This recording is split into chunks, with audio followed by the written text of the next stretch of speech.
Chapter 8, Church Rules. We were a trashy, run-down old building in an urban blight neighborhood. The juniper bushes around the church were overgrown and wildly twisted with years of wind and the lack of a decent trim job. The ground was mostly overgrown weeds, and many of the windows had been broken out and boarded up because it was cheaper than replacing the glass.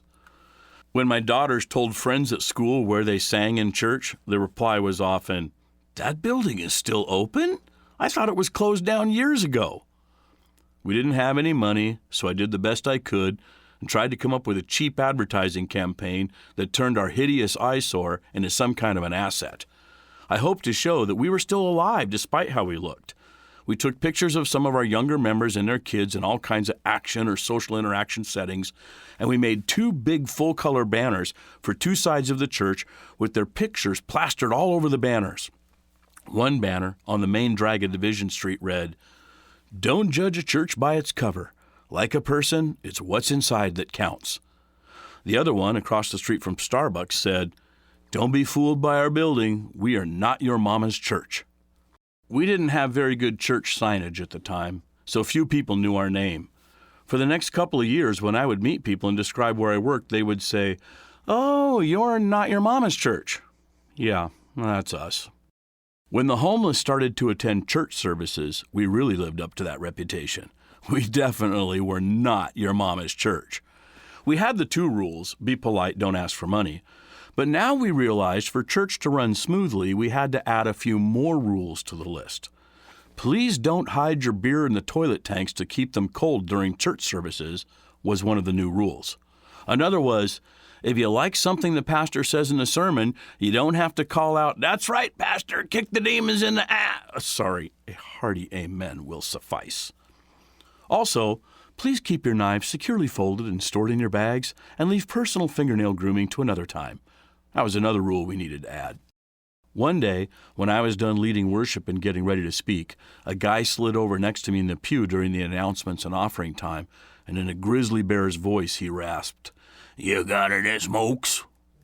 "No, I don't," I firmly but politely replied. "You ain't got no smokes for me?"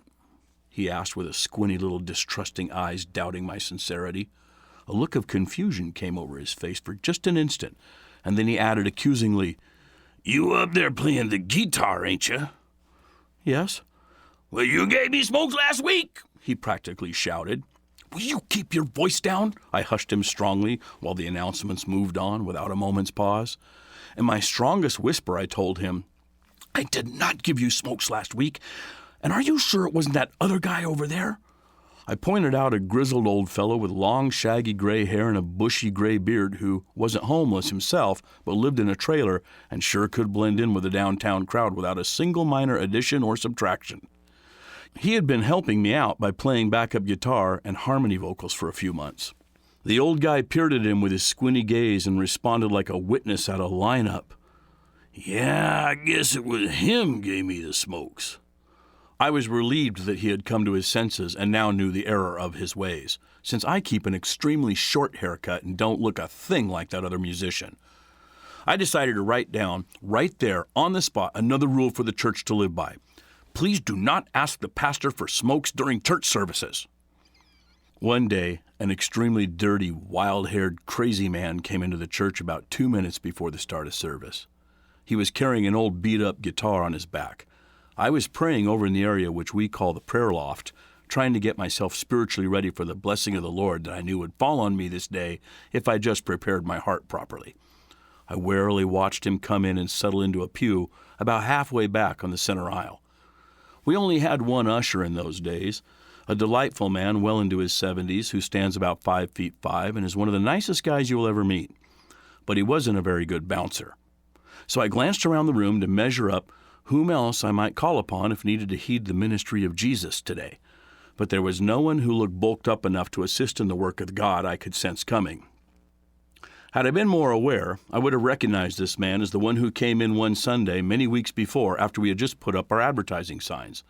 He stomped in from the outdoors and stood in the lobby at the back of the sanctuary and shouted at me while I was doing announcements that his own sweet dear mother did indeed attend this church in the past, and I could shove it, you goddamn yuppie pastor. And then he stormed out. So the Not Your Mama's Church ad campaign wasn't successful with everyone.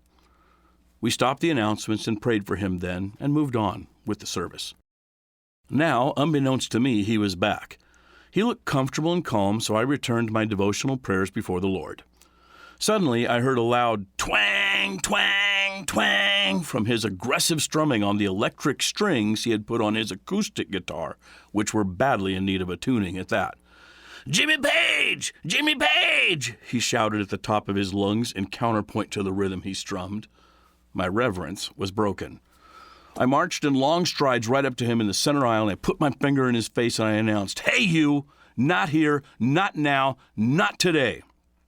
"Oh, yeah?" he retorted. "Well, then, F you!" he shouted, grabbed his guitar, and stormed out. I looked around the room with the big eyes staring at me from every pew and every corner. Well, it's not your standard call to worship, I thought to myself, but I guess today we'll have to go with it. I found out later that he was a diagnosed schizophrenic, and he was a child of the church, too. His mother was one of the last remaining godly saints in our midst. She could pray like nobody's business. My heart broke for her.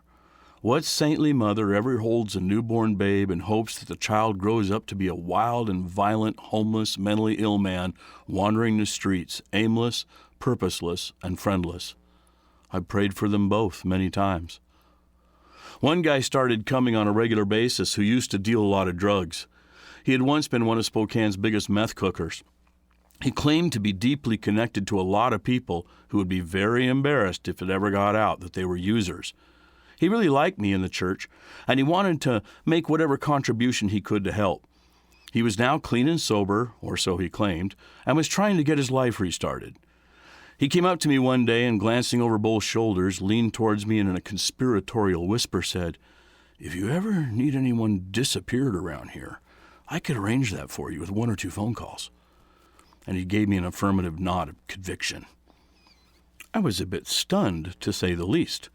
Here I was, a long-term committed Christian pastor leading a 125-year-old church, trying to drag it from a dead past into a vibrant future, retooling and re-engineering all of its ministries, all the while doing it under the stress and duress of serving a unique homeless population while trying to keep my own cool and sanity.